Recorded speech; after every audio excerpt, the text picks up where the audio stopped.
why you are not reaching your physique goals. Is that directed to myself? I think I'm not reading it well. How many times have you heard people here at the gym, I'm not getting the results that I'm wanting? Yep. And you hear that a lot. I do hear that. It's practically a part of my job. Exactly right. Yeah. So, and I'll go on a limb and say that, and I've always said this, that out of all the people that go into gyms and train in gyms, most probably only 10% really, I think, make their goals. Yeah.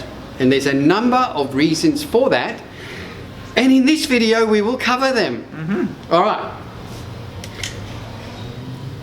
1, Yeah.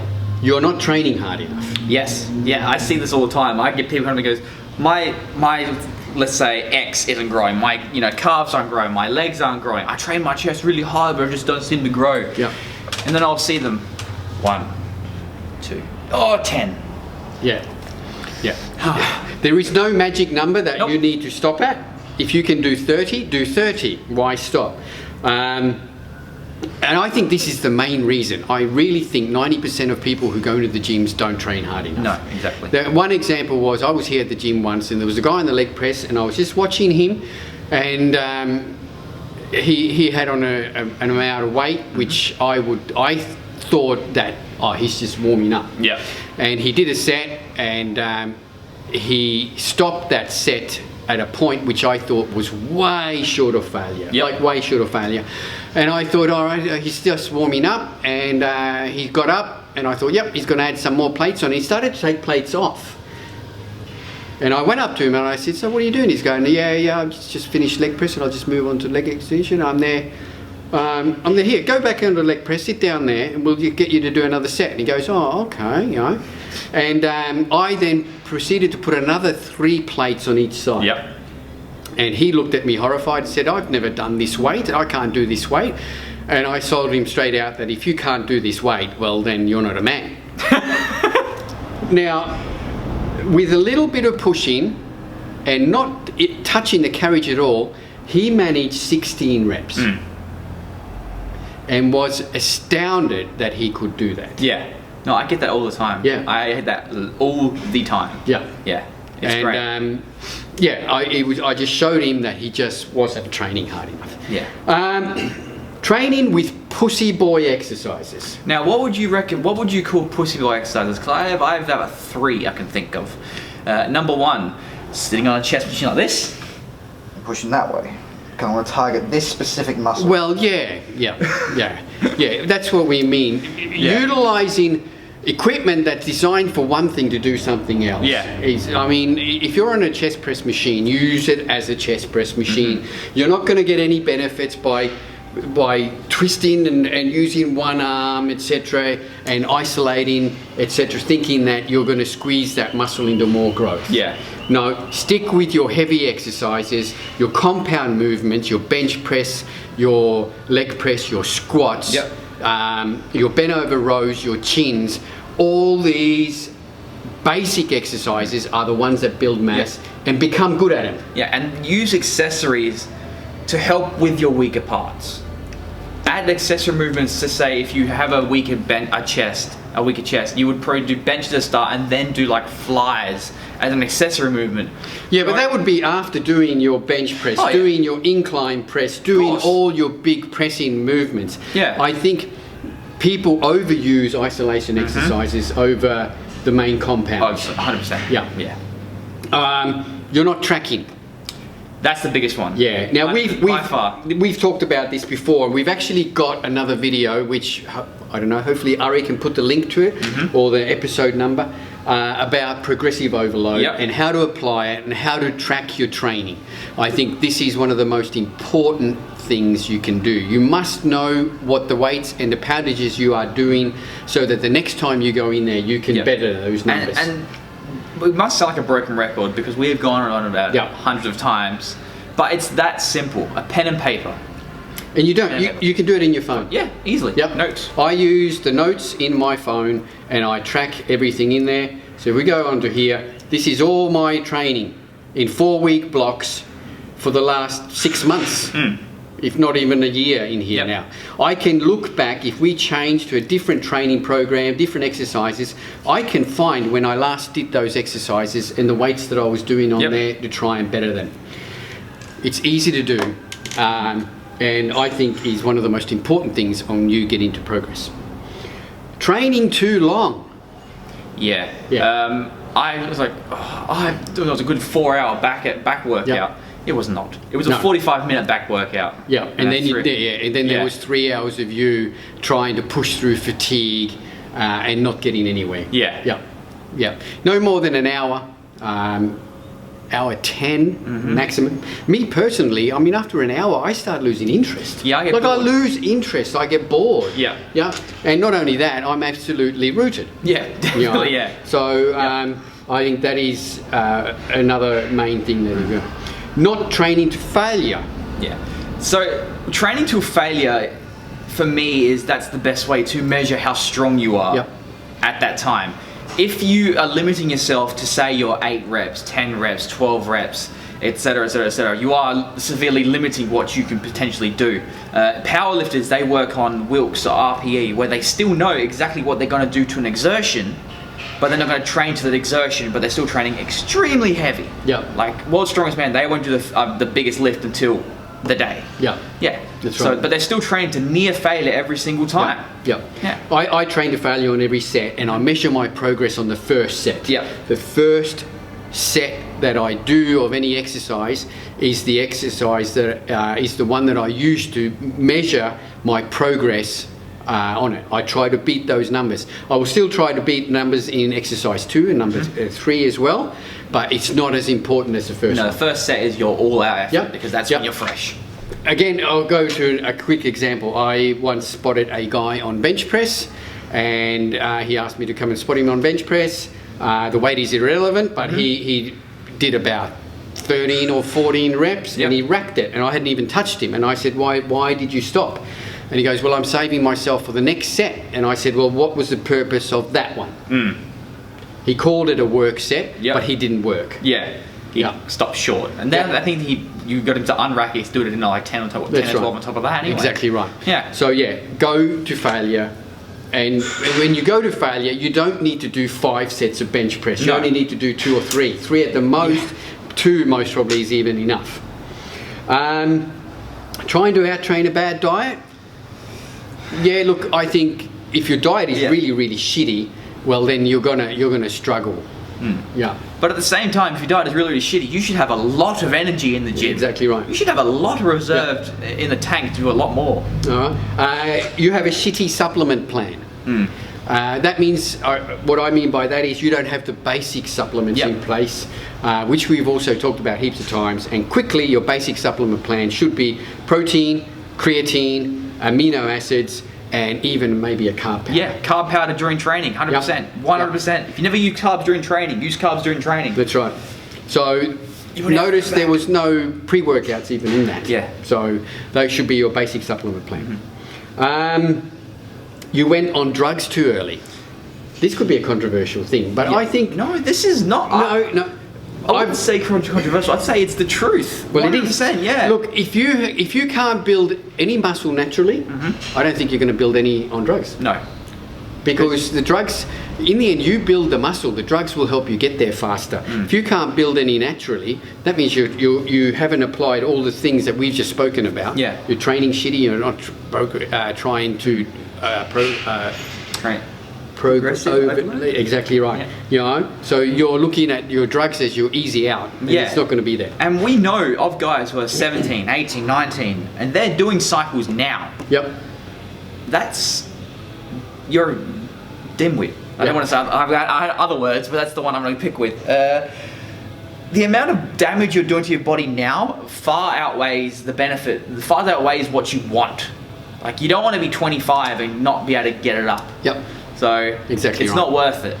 Definitely not worth it. No, look, and we're not going to preach anymore about why you shouldn't or shouldn't use drugs, but in the end, I'll reiterate that if you haven't built any muscle naturally, you're not going to build much more on drugs either. You might build a little bit more, but it'll be a shitty muscle that once you go off your little course, you're going to lose straight away. Yeah, and we know a lot of people that as well. Oh, there's been heaps of people even through our gym here who've tried to use the drugs shortcut, and most of those people aren't even training anymore. Yeah. Didn't work. Didn't work. Yeah. I have a lagging body part, and doesn't matter how hard I train it, it's not coming up. Train it harder. Well, exactly right. Train it first and train it more often. Yeah. Yeah. You know, if you want your arms to come up more, train your arms 2 to 3 times a week. You know, even finish a workout on 50 rep curls or something. Yes, you know, anything. Yeah, and this applies to every single body part. Every person I know who has a favorite body part that they like training often, that body part is big and developed, and that's because they're training it often. You know? I hate training chest. It was a weak body part. Charles Ranimore is it's coming up now. Exactly right. Love training legs. And you've got some of the biggest legs I know. Yeah. So hit it more often. Don't be scared to hit it more often. You know, hit it 2 to 3 times a week, because then you're applying more overload onto that muscle, and you will be forcing it to grow. Train it every day. Yep. Because you can. All right. So this is that first part was about for muscle gain. Yep. So next one is about for weight loss. Now this is the controversial one. Yep. Because I have a lot to say here. So, you know, again, I'm trying to lose body fat. Yep. I am not reaching my physique goals. All right. You are trying to out-train a bad diet, which we just spoke about. Yeah. And we know a couple of people who try doing that, don't we? Now, look, you can do that. You can still you can actually lose weight by not changing your diet, but by increasing your output. Exactly. So start doing more. Start doing more cardio. Start training more. Start training longer, etc., so that you're burning more calories. But this depends on your calorie intake. If you're living on a whole bunch of takeaway foods and your calorie intake is 5,000 calories a day, and you're going to have to try and burn 5,500, you're just not going to do it. No, so not at all. the best thing to do is to look at your diet, reduce calories from your diet, increase your output as well, combination of the two, and you will reach your goals. Yep. You're still eating too much. See, I get a lot of goes on my people. Oh no, I train really hard. You know, I'm training well, and I'll see people. Yeah, they train really well, but what you eating like? I eat really well. Yeah. All right, give me go for the next 3 days. Write down what you're eating, and I'll look at it and go. That's right. And in the end, if you are eating really well, but if you're still eating too much of it, it's not going to work either. I'm having 400 grams of chicken and 1,200 grams of rice per day. That's right. And the same applies if you're trying to gain weight. You're just not eating enough. Yep. People come up to me again all the time. Oh, I eat all the time, and I'm not gaining weight. First thing I will tell them, this might be at 3 o'clock in the afternoon, I'll ask them, so, okay, what have you eaten today? Oh, well, today, you know, it's been a busy day, and I've only just had, you know, 2 toasts for breakfast and a Subway for lunch. And I'm there, and I tell them that, no, that's every day. Yeah. You think you're eating a lot, but you're not. So you need to increase your food. Yeah. You're not tracking and measuring. Nah, this is the big one. So you're not tracking and measuring. This applies, like we talk about with your training, it applies with your nutrition. Yep. Yeah. Set yourself a nutrition plan, take measurements, body fat testing, or even Just measurements. Tape measure, yeah. Tape measure. Yep. Take measurements, follow that plan strictly for 1 week, and then take measurements and wait again. Exactly. If there's been no change, then you adjust your nutrition. You adjust your calories. If you're trying to lose weight, drop something else out of your diet, or increase more output. So it's imperative that you measure. You're not going to lose weight accidentally. You have to plan for it. And the best way to do it, like I said, is to just track your nutrition. Like Adrian said before, keep a food diary for 3 or 4 days. Write down everything you eat and drink. One, you're going to straight away see, when it's written down, you're going to see, oh my God, I eat a lot of crap. Yeah. And then you put that into like a basic calorie calculator, and you realize that, oh, even though I'm eating all this, I'm still either under by a lot or I'm over by a hell of a lot. That's right. Yeah. So yes, so then measure and make the necessary adjustments for you to reach your goal. Yep. It might sound complicated, but it's simple. You're not going to, I'll say this again, you are not going to lose body fat accidentally. You have to make a conscious effort and you have to plan for it. Yep. All right? You're not eating enough protein. And This is the big thing. yeah. This is a huge thing. Most people are not eating nowhere near enough protein. Nowhere near. Easiest way to increase your protein? Protein powder. There you go. Yeah. You know, and add a protein powder into your nutrition plan so that you are increasing your protein so that you will build more muscle. Yep. Not enough carbs. Oh, I'm scared of carbs. Carbs make you fat. Carbs are the bloody energy. That's what your body needs for energy. Exactly right. I don't care what people say that fat works better. It doesn't. Yep. That's It's been right. proven it doesn't. Yeah. So I've said this, and we've said this in many videos, that carbs don't make you fat, fat don't make you fat, protein doesn't make you fat. Eating a combination of all three of those in a calorie surplus will make you fat. Yeah. You can. Yep. People eating 10 avocados a day. Yeah. Oh, I'm fat now. Yeah, but Adrian, I went on a ketogenic diet and I cut carbs and I lost body fat. What do you got to say to that? Calories. You cut calories. Oh, right. Yeah. Okay. I will agree. I have to say now, the ketogenic diet is probably the easiest diet to use in order for people to lose weight. Yep. Because the first thing I have in the morning is bacon and eggs. Yep. And I will eat bacon and eggs at every meal if I wanted to. And it'll fill you up for hours. Yeah, it will. Yeah. But there is a reason. If in my eyes, this is the way I see it, if a ketogenic diet was the only way to eat, the best way to eat, your body would naturally want to burn fat as its primary source. Yep. It doesn't. It wants to burn through glycogen and glucose and carbohydrates first before it gets to fat as an energy source. Yep. And that's after the lactic acid is used as well. Yep. Yeah. For fat loss, again, you can apply the shitty supplement plan rule. Yep. You're not using the right supplements. Come in and talk to the right people. Here at Australian Muscle, we obviously can advise you on the right supplements. And you don't need a shitload of them. No, you don't. Yeah, And very basic, and you're going to get your results. yeah, and like I say to people, you can walk in and I can sell you everything under the sun. Yep. But I won't, because we want you to come back. We want you to feel like you've been helped. Exactly Yeah. right. Yeah, that is our goal.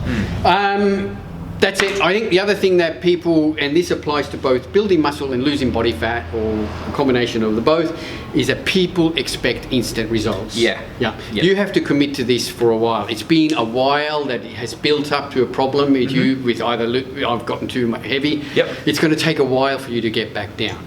Building muscle is a long-term process. It's literally a marathon. Yeah. It's not a overnight thing. You No. have to commit yourself to it. No. Yeah. And again, every person with a substantial amount of muscle has been training for a long time. Yes. You know, and that's what you have to accept. You have to learn. I always tell people, you've got to learn to love training.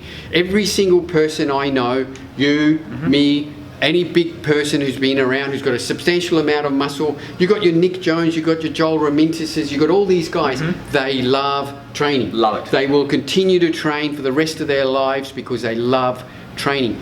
Once you're doing something that you really, really love, I think the results come a lot quicker. And bodybuilding is one of those things where it's a sustainable sport that anyone can do. That's right. Up until the 80. We know, like, there's videos of like 85, 90-year-old people like, I only did this 10 years ago and I'm the best shape of my life now. I had a member here who joined, and he's only been here a couple of months.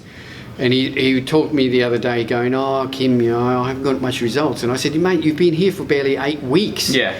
And I'm there, how do you feel? Oh, I feel really good. How's your sleep? Man, I sleep really good. How's your appetite? Oh, my appetite's picked up. I'm getting stronger. And I go, well, there you go. Yeah. You've made incredible results in 8 weeks. Yeah. You know? And it's just that he was expecting that he'd have 20-inch arms now. But when I showed him and he was able to look at the results that he has already got, he was actually quite pleased with himself. Yeah. You know, and that's what I told him. I said, keep going, learn to appreciate those results that you don't really see, and you'll then reach those goals. That's it. That's it. Thanks, guys. Thanks for tuning in. If you've got any comments or questions, just hit up in the comments and send us a message. We'll try and answer them. No, we will. No worries. Right. See you later. Bye-bye.